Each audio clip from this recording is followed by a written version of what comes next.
lovers! Hello and welcome back to my channel. It's another month, which means another stats video slash wrap-up video for everything that I read during the month of June, which was quite a bit. The same amount that I read last month, but a lot less pages because way more graphic novels and some like short story stuff that counted. I did Whateverthon for the entire month. I completed 4 bingo boards. It was exhausting. I do not want to do that again. I'm just like, no, that's too many. But I wanted Team Shelf Slayers to win. Making these long wrap-up videos at the end of the month is so draining. It takes so long to edit. So instead, what I want to move on to doing is kind of what I was thinking about last month, and that is doing weekly wrap-ups slash weekly reading vlogs instead. Know that there are timestamps below if you want to skip some stuff, because it is a lot of material. Book stats for this month. I read for a total of 29 days, so I only missed 1 day. I read 23 books, which was the same amount as last month, and that averaged to 186 pages a day, totaling 5,422 pages overall for the month, which went down from last month. However, my star rating shot up to 3.7, so we're getting close. I would love for my rating to be like 4 or 4.2. That would be exceptional. I would absolutely love that. And then I read 3 indie books, and 15 books had some form of diversity. So that's an improvement from last month. And it also helps with the Whateverthon because you got bonus points. Then my TBR went down 104 books in 1 month. Woo! Did I read 104 books to get it to go down that far? No. Of course I did not. However, I unhauled a crap ton. So if you want to see the approximately unhauled amount of books, 126 that I actually, like, they're out of the house. They're gone. I did not put them back on my shelf. There are 2 videos. There's a part 1 and a part 2 of all the books that I got rid of. And then there's actually a, like, books I saved, which were books that they did not take at the buyback place, or I thought about it longer and I was like, oh, I still want this. So I kept it and I put it back on my shelf and I will try it. So there's a couple of videos that you can watch. There's also another video that I don't think many people have seen. It had like 1 view on it, but you might be interested. It is my book haul video for the last 6 months. So it has all the books that I've hauled this year, and I tell you a little bit about them. I had 8 5 stars, 6 4 stars, 5 3 stars, 2 2 stars, and 2 1 stars. I go off of the Goodreads scale. Basically meaning if it's a 5 star, I thought it was amazing. If it's a 1 star, I didn't like it. 2 star, okay. 3 star, I liked it. And 4 star, I really liked it. So these are books that I started either in the month of May or June that I have not completed yet, but I wanted to mention. So first up, we have Taming Him. I started this on June the 4th. I've read 51 pages. This is like my nighttime ebook that I read. However, the next book that I'm going to talk about, Stuck With You, got my attention more, so I went up switching to it. It happens. So Taming You is like a cowboy romance where the cowboys go down to Florida for like spring break or something, pick up some girls and fall in love. I don't know. Then we move on to Stuck With You. This is the Allie Hazelwood story. So this is the second novella in her Stimanist series, which is a 3-book series. It follows these 3 girls that went to college together. They're all in different STEM areas. She likes this guy on the upper level of her workplace, and she's very superstitious. She has these quirks. He's very broody. So if you liked The Love Hypothesis, I think you'll like the rest of the series because they all have that like grumpy sunshine trope. But if you don't like grumpy sunshine or you don't like hearing anything about science stuff, then you're not going to like it. But they get stuck in an elevator. I think they previously slept with each other and then he ghosted her for some reason. but it also gives me the Mariana vibes from The Fosters, the spinoff series, where she dates like the CEO of this tech company that she's working for, and he's on the autism spectrum, and he's like very quiet, but he can be like funny and stuff when he chooses to talk. That's kind of the vibe that I'm getting between this couple. So if you shipped them hard like I did, then I think you'll like Stuck With You. So I'm 52 pages into that one. Then we have the Poppy War, which I started back in May, but I didn't finish it. I read 49 pages. This is not a DNF, but again, it's just like with the Taming Him. I don't want to do it right now. So it's going on the continue later shelf on my Goodreads. I will probably ask for the series at some point for Christmas, but I also heard there's like no romance in the series, and this girl has got to have romance, especially if I'm going to be reading 500 pages books. But I need some emotional, romantic feelings on the page, please. Next up, we have Monument 14 Savage Drift. This is the third book in the Monument 14 series. I finished the second book this month, so I'll be talking about that later on. I also finished all of these side story, like short story novella-ish stuff that's included with the series. I do want to finish this third book. I've rated them all pretty much like 4 stars or higher. There's some things where I'm like, I don't like this element of the story. But overall, I just really like that it's post-apocalyptic. Anyway, then we have Always Room for Cupcakes. I got to meet this author. We actually went to the same writing retreat. She was really funny, really cool to hang out with, and this was one of the free stories that she had on her Amazon, so I thought I would try her out. I read a total of 16 pages, really liking it so far. However, I tend to only read like one ebook at a time, and right now it's Stuck With You. So when I finish Stuck With You, I might go on to Always Room for Cupcakes, but honestly, I'll probably go on to the third book in this Stimonist series by Ali Hazelwood because it comes out this month. So I'm excited to finish off the little mini series. But anyway, yes, it is about the Always Room for Cupcakes is about a girl who like gets cheated on by this guy, and she decides, okay, now I'm going to take pictures of other cheaters for like their wives so they can collect alimony. She's basically a private investigator for catching bad husbands and wives and whatever, and there's this motorcycle dude who's like following her around. So it's like, what's up with you, motorcycle dude? I don't know what's happening here, but I want to know. Then I have Rise of the Vicious Princess by CJ Redwine. I picked this up because I got it signed and personalized at her book signing event at Parnassus in Nashville. It was also one of the events that we went to as part of the retreat that I was on, and she was actually a keynote speaker at the writing retreat that I was at. So really like getting to see CJ again. If you are watching this, hi! It is the first book in a duology, and it's got the whole Hufflepuff with a Slytherin trope where the princess is like the Slytherin and then the dude is like the Hufflepuff.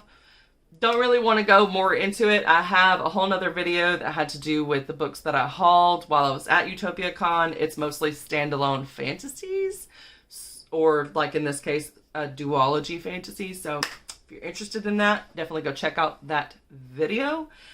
Also in that video is Promises and Pixie Dust, which is a Thumbelina retelling, which I will be reading this month, so I don't really want to talk about it here because you're going to hear about it soon enough.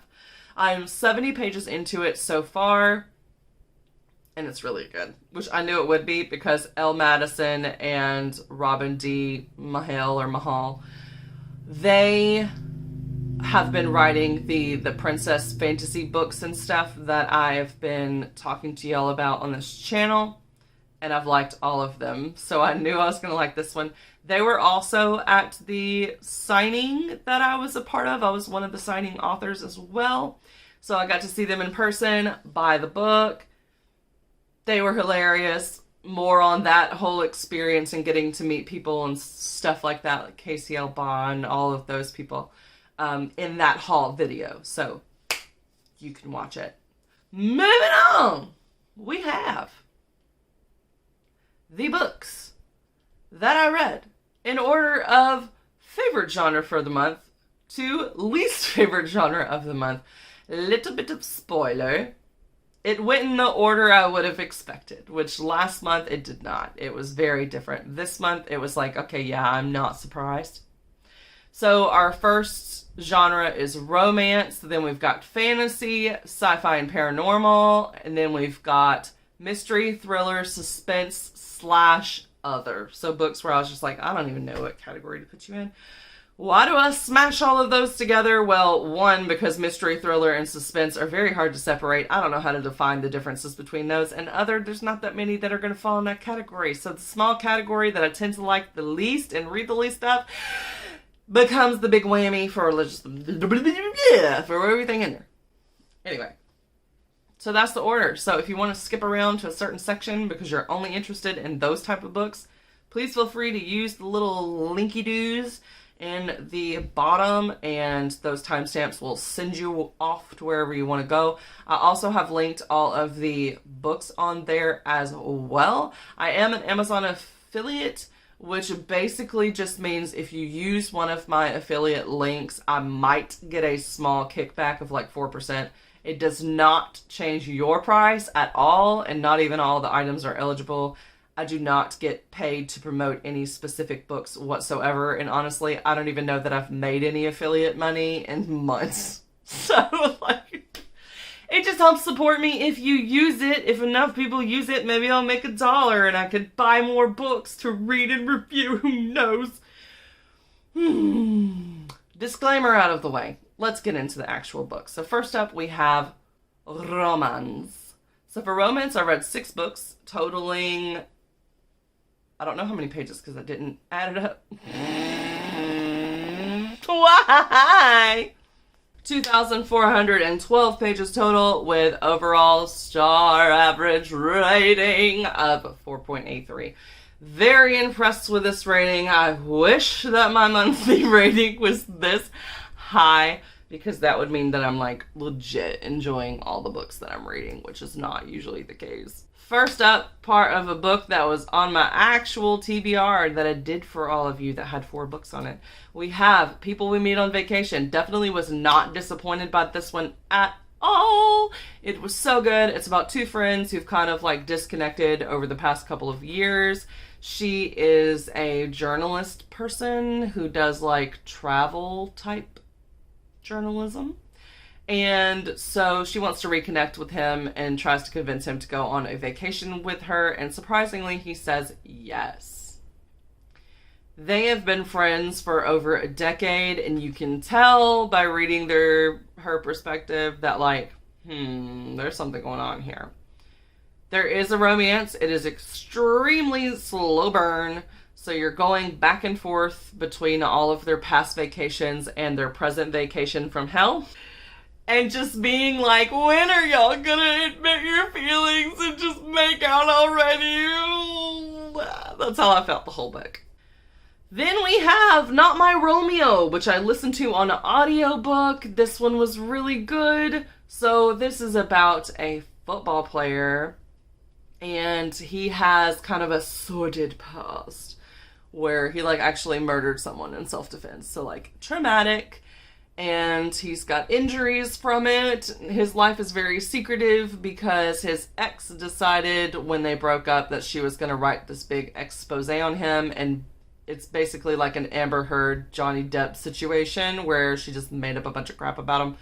Said he was super abusive. The book got published, and a lot of people believed that. He lost sponsorship deals that he had. It just really sucked for him. But you can tell reading it, he's like a great guy, and the girl even like admits later on, like, yeah, I shouldn't have done that. I was just jealous that you never really let me in, and she wanted to be with him. And of course, so there's little bitty parts throughout the book where she's trying to get him back. But this guy is moving on because the main female character in this story, she is a librarian from a small town. She doesn't really watch TV. She does not care anything about sports. She gets set up to go on a date with this anchorman. Well, the anchorman doesn't show up, and she didn't ask for a picture of the dude, so she sits down at this football player's table, and they start talking and flirting, and he just pretends like he's this weatherman. A little deceptive, but that doesn't last for long. Like, he does admit who he is. Then there's issues with the NDA and her not wanting to sign it, because she's like, I am not like a floozy. I don't need an NDA. I'm not going to go ruin your life by making up more lies about you. Like, I don't care what people say. I judge people based off of what I know of them. So anyway, yeah, romance. And it was a bit of a longer romance for indie, because a lot of the indie ones tend to be like 30 to 50,000 words. This one I think was more so traditional size of like 70 to 80,000 word romance. So there was definitely a lot to it. You get lots of characterization as far as his background. I don't really remember getting a lot on her. So if you like getting to know about the male protagonist a ton and them learning to trust again, then I think you'll like it. And the audiobook itself was really well narrated, so highly recommend. Then I have, and I'm going to just talk about these all in one go, because honestly I cannot separate them. So I read Heartstoppers Volume 1 last month. This month I read Heartstoppers Volume 2, Volume 3, and Volume 4. And then I found out that there's a Volume 5, and it doesn't come out until next year, and I'm really sad because I want it right now. Why did you do this to me, Allison? Heartstoppers 1 is really cute. Heartstoppers 2 is really cute. And then Heartstoppers 3, you start to realize, like, Charlie, trigger warning for eating disorder, because we're going to talk about it. Charlie has an eating disorder. He also has OCD, which I do have OCD. So and the thing is with OCD, when you think about how the mind works and how you can hyper-focus on certain things, and it can be like negative things that you're focusing on. Sometimes what people do when they haven't developed coping mechanisms to deal with these problems when they have OCD is self-harm, which can include eating disorder, because of, one, it's harmful to your body to have an eating disorder, but two, there's that need for control. And if food is a thing that you're like, this is the one aspect of my life that I have control over, then it could lead to you that being one of your compulsions to like monitor all of your food intake. So that's what happens with Charlie. I was really happy to see male representation for an eating disorder, and also to see OCD rep. Before they ever named the OCD stuff, I was like, yep. He also, I think he has some like social anxiety as well, because he's constantly saying I'm sorry and trying to make sure he said the right thing and didn't offend anybody, and I definitely have that. So I could totally relate to Charlie in those aspects. Yes. A sweet little cinnamon roll. I think the actors did a really good job of portraying them in the TV show, but this is definitely going to get a little darker than the fluff that you start with, because he's dealing with stuff. And so then you've got, you know, his boyfriend, and he's like, how am I supposed to help you? I don't know what I'm supposed to do. I can't just like force you to eat. He's very supportive, and he doesn't judge Charlie for it, but he still wants Charlie to get help. So I believe it's in the fourth one where Charlie like actually goes to a center to get help for his eating disorder and gets like an OCD diagnosis and gets medication and stuff like that. And I know not everyone's for medication, but it can be very helpful, and it can have you not be as snappy toward people. I've been off mine for a couple of months. I need to take it again. Anyway, yeah. So if you want a ton of fluff with the romance, but then a little bit of like the darker side of just reality and human existence, then the Heartstoppers volumes are so good. And honestly, I was in a really bad depressive funk, and then I started reading Heartstoppers, and it started to get a little better. So Then we've got my 4-star book, which was really good. It's a novella. I kind of just wanted it to be longer. I needed more of them. I needed more. There was like one sexy time scene, and I was like, I need two. I need two. Anyway, so this is about, I believe they're both environmentalists, but he works for like an oil company that like will destroy mountaintops and deforestation and all that stuff, which is not good. And so she is not. She's all about like being nice to the environment. So of course there's some enemy stuff. Well, this woman, like one of her professors or her mentor, I think it was like her mentor or something, leaves her house. So she shows up there and she realizes that this guy is in the house because the woman who gave her the house only owned half of it. So she owns one half of the house and this guy who she hates owns the other half of the house. And they just feel like their morals are so different and they're constantly clashing with each other. There's so much sexual tension. Oh, it was really good. If you like some enemies to lovers and the grumpy sunshine trope, then Under One Roof. The only reason why it's a 4-star is because I needed more smexy. And also there was some like ace rep in here that I really appreciated, but I wanted more on it. So if you read the story, you might not have even picked up that the guy is asexual.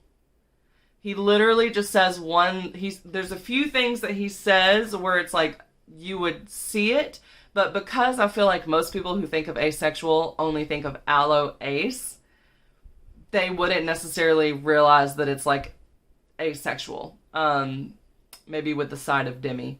But I felt like he was my type of asexual because I'm asexual as well. And I am like the indifferent one, which means like I don't need anybody for that. I'm just like, I'm good. And like I am just indifferent. So like if it's happening, it's enjoyable, but like I could care less. So like it's fine. I don't think about it constantly. And that's how he is. He doesn't really think about sex, but he does become super attracted to her. This is a romance, guys. It's not a spoiler that the guy is going to be into the girl. Like, if that's a spoiler, how are you even a reader? Because, like, you know this. You know this. That's what a romance is. Anyway, off my soapbox. Yeah, so he tells her, like, you know, I haven't been with anybody in years. And then when they are doing stuff, he's like, we can stop at any point. And not just, like, the nice we can stop, but, like, I'm good. Like, we don't have to do anything more. Like, he does stuff for her, and then he's like, you don't have to do anything for me. Like, I'm fine. Like, I don't really care about sex, is basically what he tells her. So he doesn't say, I'm asexual! But, like, it's there. So, I really appreciated it because people who are asexual, if you're really into someone, you can want sexual things, but not necessarily be a sexual person. I don't know if that makes a lot of sense to y'all, unless you're also ace. Then we've got the fantasy. I had 3 books that I read for fantasy. 2 of them were audio. 1 was graphic novel, equaling 909 pages, 4.33 star average. I have the 3rd and the 4th book in the Lachlan series, Lachlan Treaty series. This is the one that follows the mother, not the child, Rowan. I don't remember what happened in these books. I read the whole series really close together, and I just remember that I liked it. It's like, how can it be a 5-star if you don't remember it? It was good, okay? And I read the other series, the first 2 books in it too, so it's just kind of, the whole world is like blending together, and I like the love interest, and I like the girl and everything. Like, it was really good. But anyway, it's hard to separate the two with which storyline is which, but she wound up with who I wanted her to wind up with. So I was very happy with that. But I can't really tell you anything. And it's the third and fourth book anyway, so you really just need to go read the first one if you are interested. But it's fantasy. The Fae element, like, barely was in there. That's the only criticism I have of the series. It's like, why is there Fae if I'm not seeing them and it's not, like, a vital role? I think it will become more of a role in the series with the daughter because there was more mention of it even in book 1. So I'm interested to see how that comes to play. My voice is still kind of gone from karaoke. But anyway. Then we've got The Prince and the Dressmaker. So this is a queer graphic novel. And I say queer because there's not like a specific sexuality mentioned. It's more so to do with gender, but also no terms are ever used. So from the cover and the prince wearing dresses and putting on makeup and stuff like that, some could argue like, oh, maybe he's trans. But I don't think that that's the case after reading it. So I think it's more so in the lines of gender queer. There's literally a line in the story that says, you know, some mornings I wake up, I look in the mirror, and I feel like my father's son. Like, yes, I am a prince. I have his nose. I have his whatever. And he, like, feels masculine, and he's very comfortable being masculine. And he uses, like, he, him pronouns. He never uses they, them, or anything like that.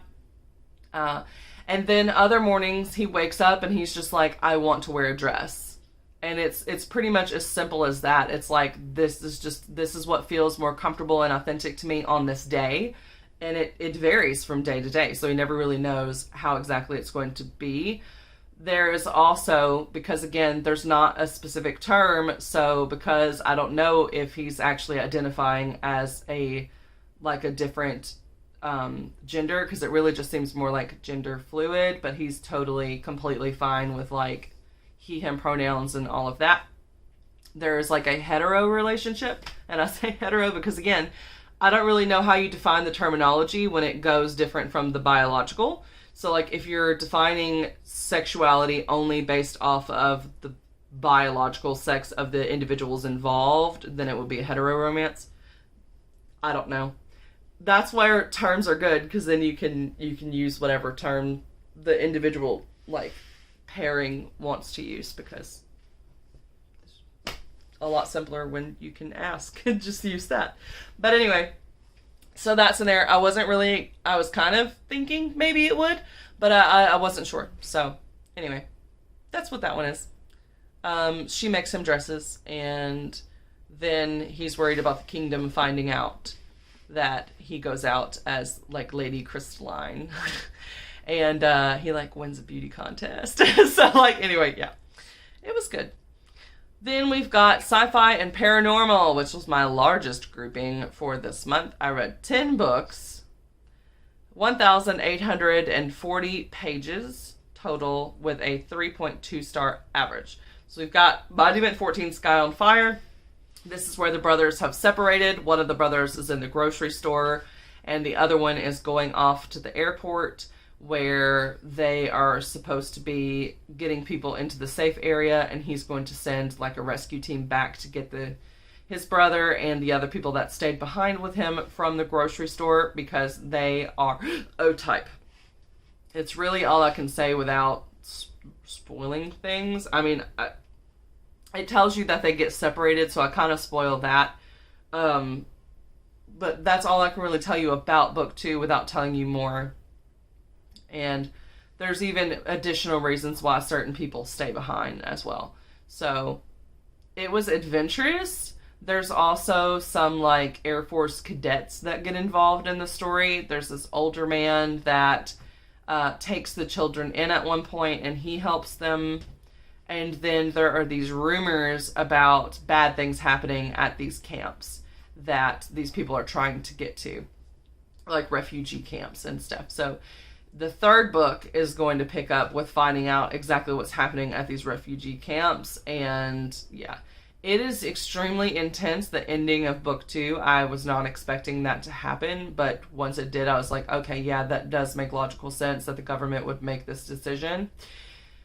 But that's all I can say. There is diversity in these books. There's lots of different races that are represented. There are also some like negative stereotypes and stuff, which I don't care for. And there's some immaturity in some of the characters and unrealistic relationships that don't make any sense. But I guess like if you're a teenager, you don't really care about adult responsibilities. I can't tell you exactly what I mean without spoiling some revelations that come out in book 1. Then we've got my 4 stars, which was Twilight Volume 2. So this one got a 4-star because it wasn't quite as bad with the gaslighting as Volume 1 was. If you've read Twilight, then you kind of know. People have always criticized Edward and Bella's relationship and saying that it's toxic. When I read it and watched the movies the first time around, I didn't think that. But now that I'm 32 and I read these graphic novels and I'm like, dude, I know like you're a vampire and you're trying to keep this a secret and you're trying to keep her safe by keeping her out of the loop. But you're rude. Like, he literally ignores her for like 6 weeks and then starts up a conversation. And at first, she has a little bit of backbone during these instances where he's kind of like unintentionally cruel to her, like super brooding type guy, and she stands up for herself. But then when he's like, hi, and he's all smiley and wants to have a conversation, she's like, oh, so we're friends now? And then she's just completely okay with it. I'm like, dude, he needs to be like on his knees begging you to give him a chance after all the stunts he pulled. That's Then we've got Anyas Ghost. This was a lot more creepier than I was expecting. It also had some more adult themes or like upper YA themes. It had the girl was like smoking. There's also eating disorder in this one, though it doesn't really fully get called out and tried to be like corrected in here. And so the girl, I guess when she was younger, she used to be a little bit of a chubby bubby, and she doesn't want to be a chubby bubby. And also it plays into the nationality stuff because she was from Russia and she had an accent when she came over and she was chubby. It was just like people would make fun of her for the accent and for being chubby. So she's trying to like manage the weight and she's stripped away her Russian accent so that she can be accepted. So the whole story is basically a story about learning to accept oneself, but it's brought on by her falling down a well, meeting this ghost, and then the ghost turns out to not be how she is presenting herself. She is not an angel. And so she's like helping Anya cheat on her test. And so Anya wants to keep her around for those reasons. But then Anya's trying to solve the murder so that the ghost can pass on. And she winds up finding out information that she was not expecting about the ghost. So now she's like, oh crap, what do I do now? So it was very good. The eating stuff was a little bit of an issue for me, with it not really being, there wasn't like a clearly defined moment where she's like, okay, I need to work on this. Like, this is not okay. Because it's not healthy. And so, yeah, I wish that would have been, if it was included, I wish there was a resolution. There was a resolution for the smoking and her really realizing, like, this isn't me. This isn't good for me. I'm not going to be smoking these cigarettes anymore. I like that, but I wish it would have been the same for the other. There was also kind of more adult where she has a crush on this guy. They wind up at a party. And then the guy, like, invites her into the bathroom where he's already hooking up with this other girl, and his girlfriend is, like, keeping watch outside the bathroom door. And she's like, I have my reputation. Like, I need to stay with him, even though she's totally not comfortable with him hooking up with all these other people. I actually had a friend in high school where it was kind of like that, except for she was the hookup, but he would never date her. And so it's like, it's very realistic, but it's also like, oh gosh. So yeah, I'm glad like Anya left that party. Then we've got what Mario's Cieto says, this is one of the guys that helps out the kids. And I honestly don't remember the specifics of this individual story. I think it's he decides to go to the O camp with one of the children to keep her safe because he's heard it's a little dangerous, but he's also like an 80-year-old man. So the O-types is basically like prison mentality there. The people are very aggressive. The longer you've been exposed to the chemical, the like more aggressive you are by nature. So yeah, there's that. All right. Barbarian Aliens got a 3-star. The writing is still good. I like the writing. However, the whole plot and world building just kind of like diminished a lot for this one. It wasn't as good as the first book in that regard. It basically became all about sex. And I am here for the smut. Don't get me wrong. That's one of the reasons why I liked the first book, was because it was there and it was good.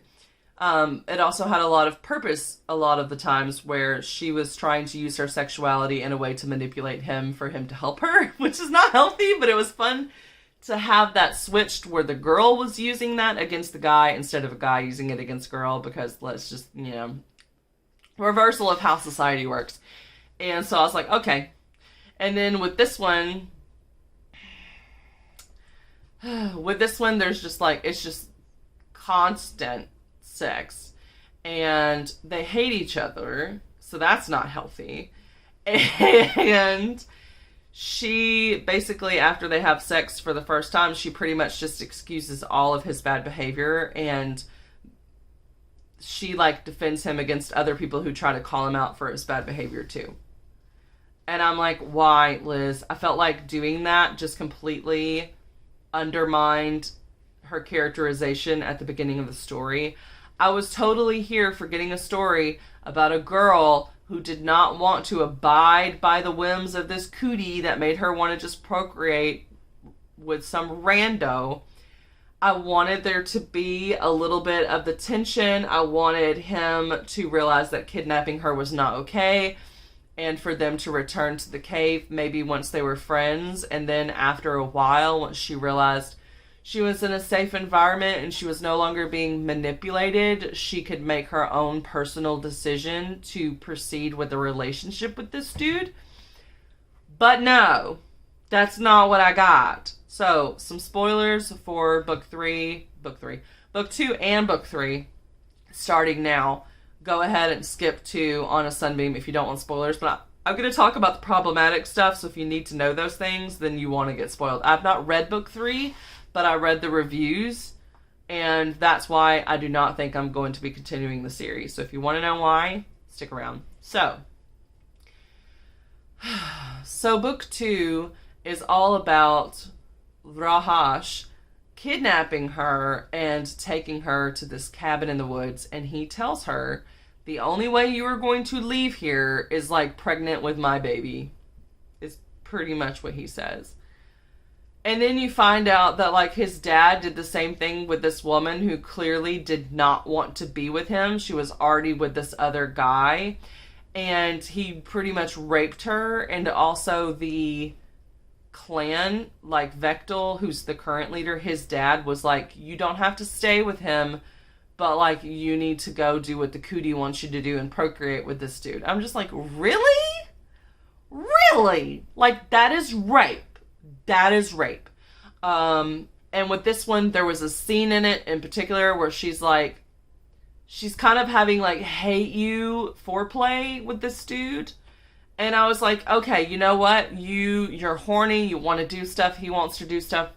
Fine. That's fine. However, she told him kind of like days before, like, if you get well, I'm totally going to have sex with you.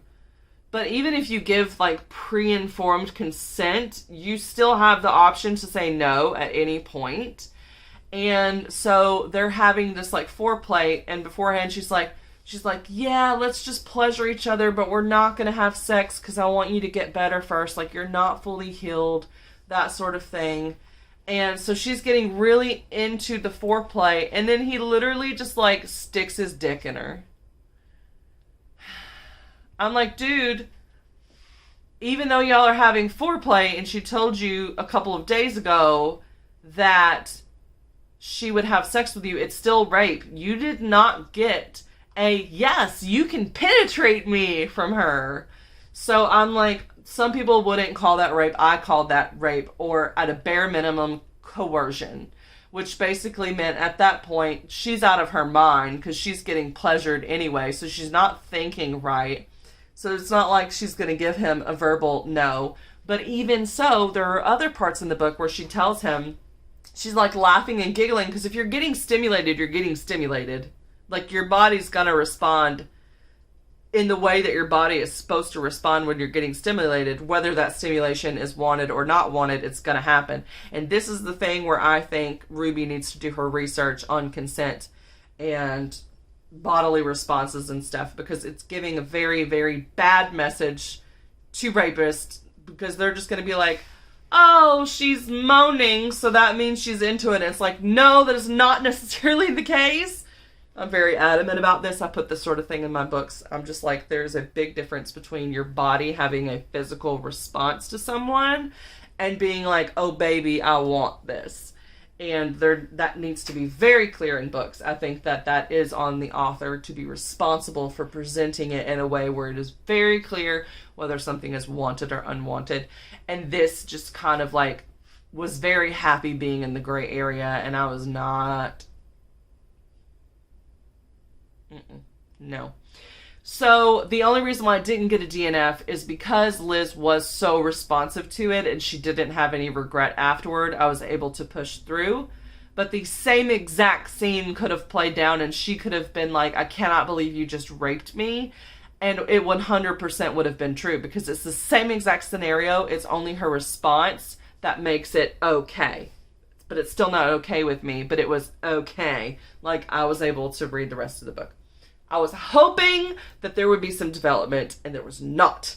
There was not any development, because then when they get back to the clan or whatever, tribe, whatever you call them, he gets punished, which is one of the things that I knew was going to happen, because it's referenced in book 1 that he's going to get punished. Like, he gets exiled and stuff. And I'm like, okay, make him get punished. Maybe that'll give him time to think over his actions.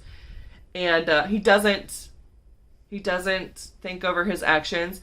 And Liz completely excuses them. She's like, I don't know why everyone has their panties in a wad because he kidnapped me. Like, it's fine. I'm fine that he kidnapped me. So you need to be fine that he kidnapped me. And I'm just like, girl, that's Stockholm Syndrome.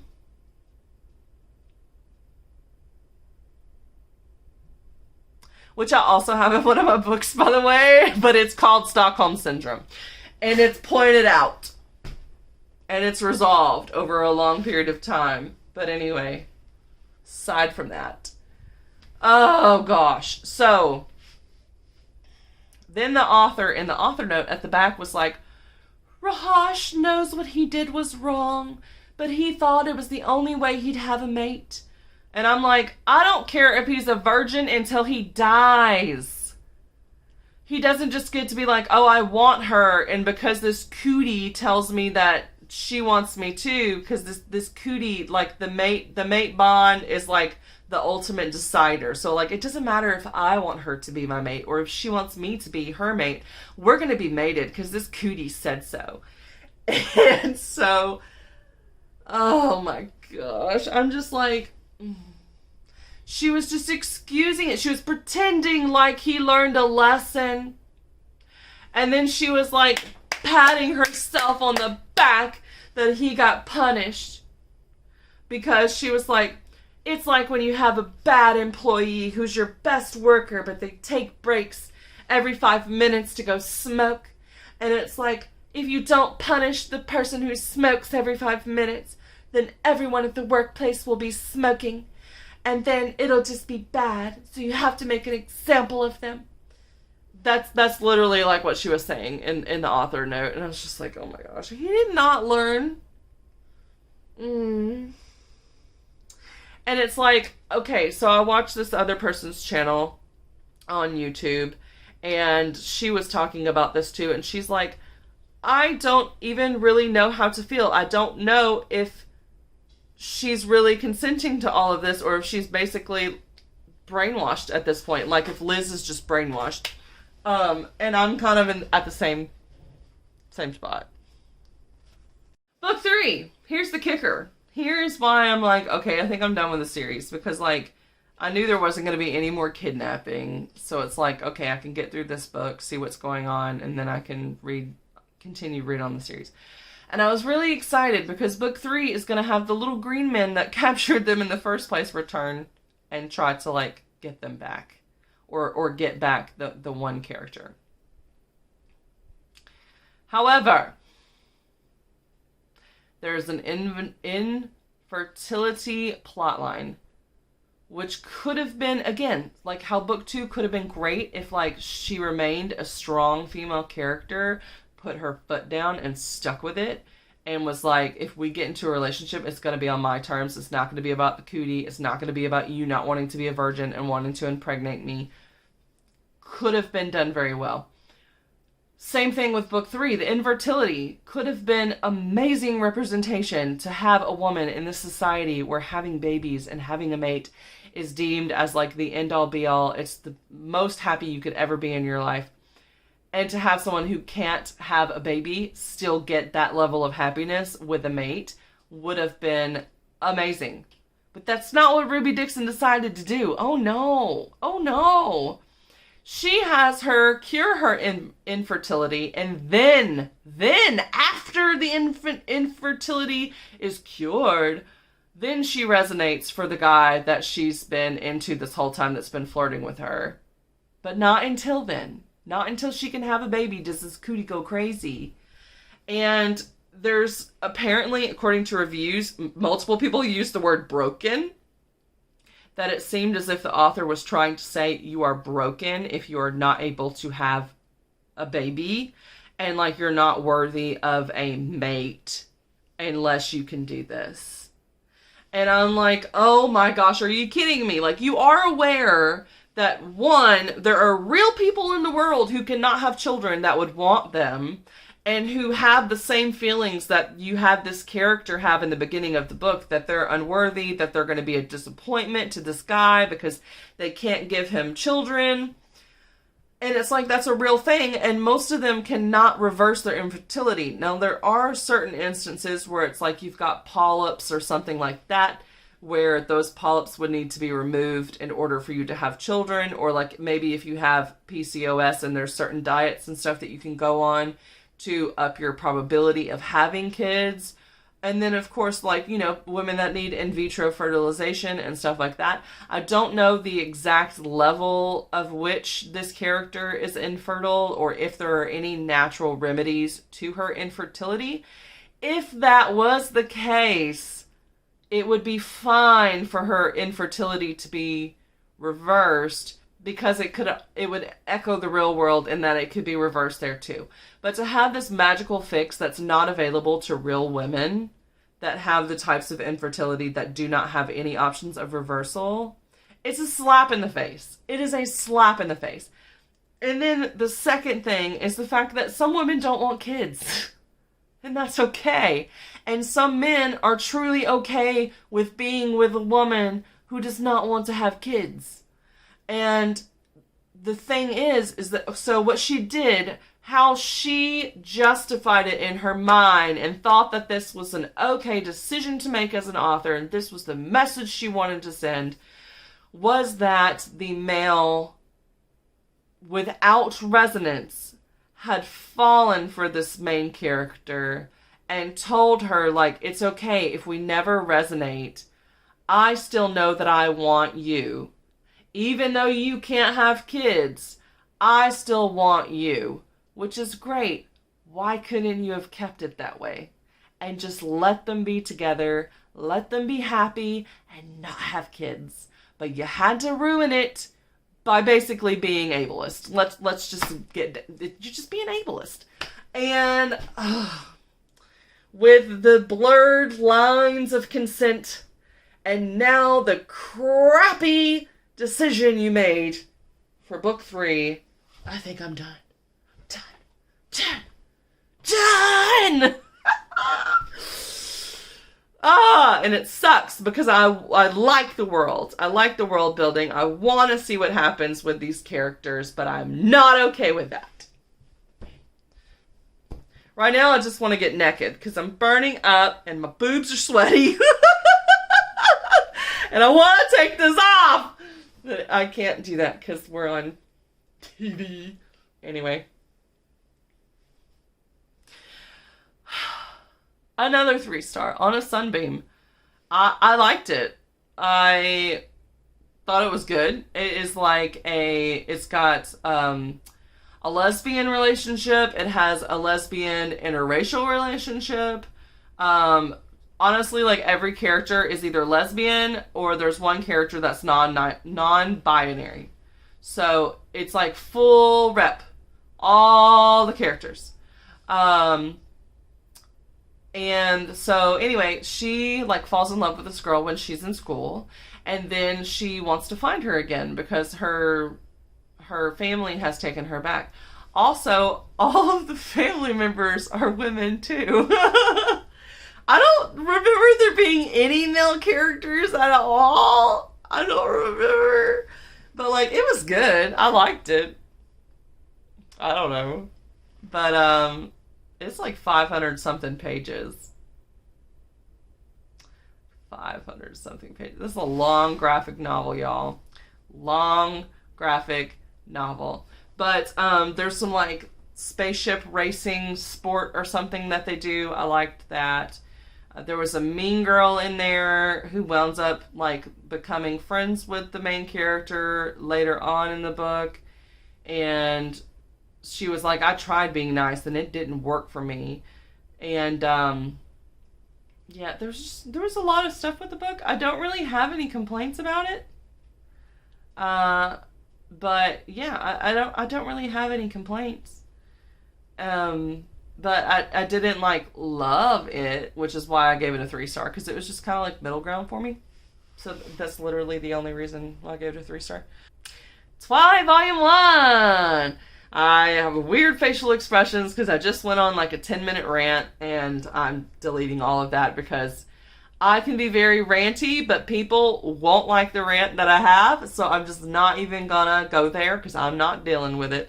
But anyway, so the gaslighting, I was just like, no. I wanted her to stand up for herself. It would have been fine if she stood up for himself. I understand Edward's reasons for being a douchebag, but that does not excuse him being a douchebag. Do you hear me? Okay, that's pretty much what I have to say for that one. It kind of tainted my love of Twilight. I'll just be honest, because I am now a 32-year-old grown adult, and I see things the way that they are, and I didn't see them when I was a teenager reading these books.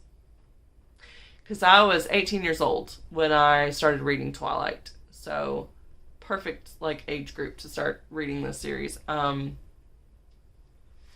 yeah, the gaslighting is there. People were not lying when they said that there was some toxic stuff going on. Does it get better? Yes, but there's still ways where he is controlling.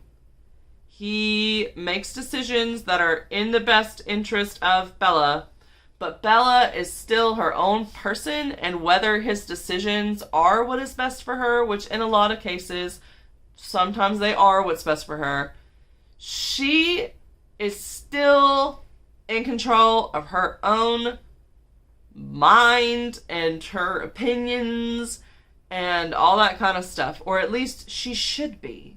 However, she doesn't. She kind of just like goes along with whatever Edward wants. Yeah, she'll complain about it, but she never puts him in his place. It's like, oh, I don't like this. I don't like this. I don't like this. I don't like this. I don't like this. I don't like this. I don't like this. Then break up with him. And then maybe he'll be like, okay, I gotta fix some stuff.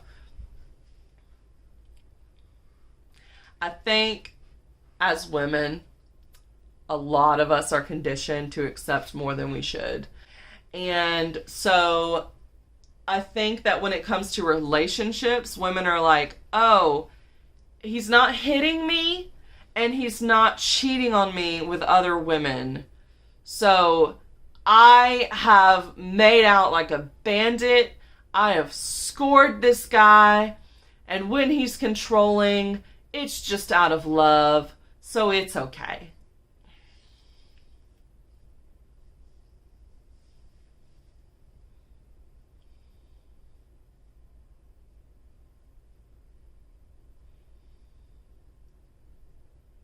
Stepping on toes, I'm sure. But that's how I felt about Twilight Volume 1, and really the series reflecting on it as a whole. It's basically what it is. It's like, I get that he's in love with her. I get it. Okay, I shipped it hard.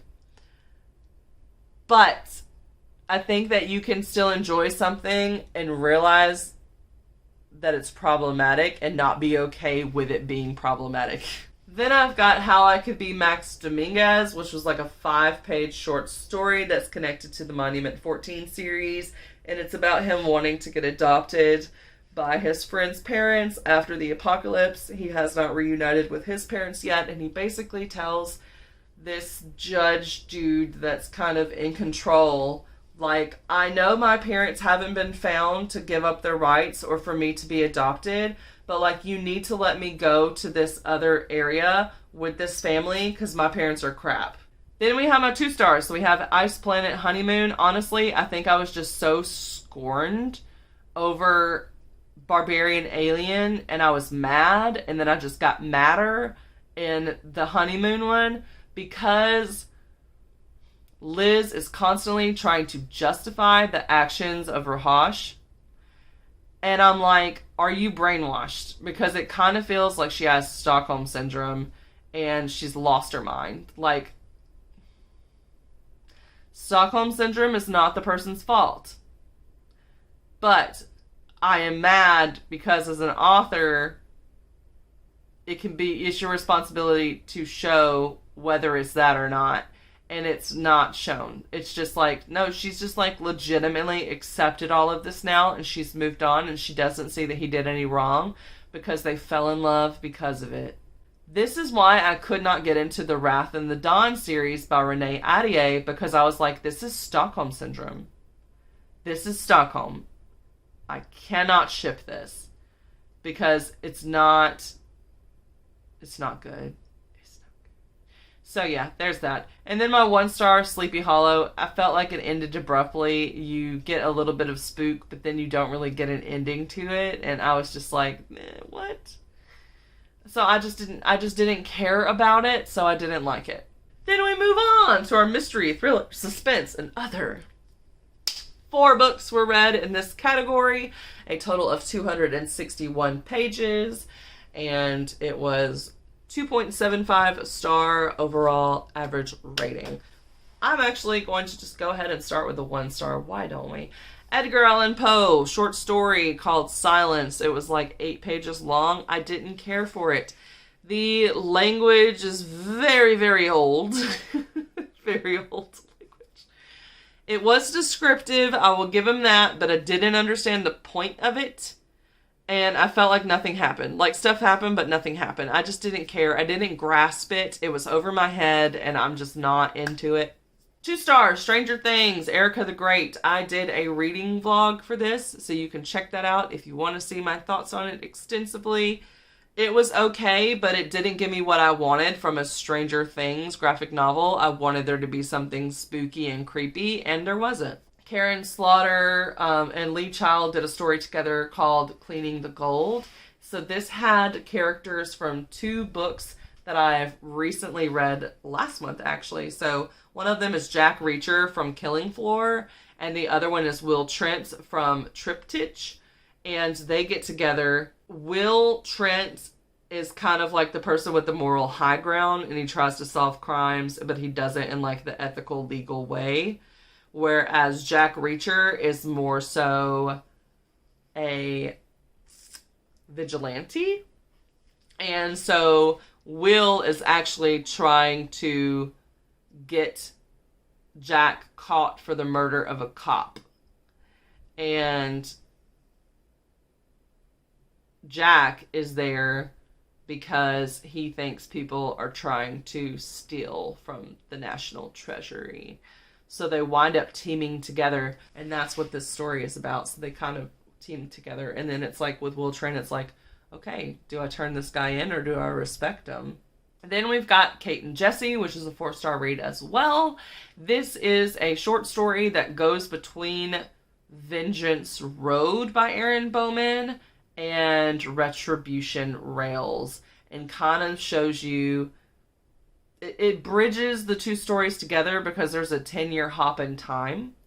I really love Kate and Jesse. I ship them hard.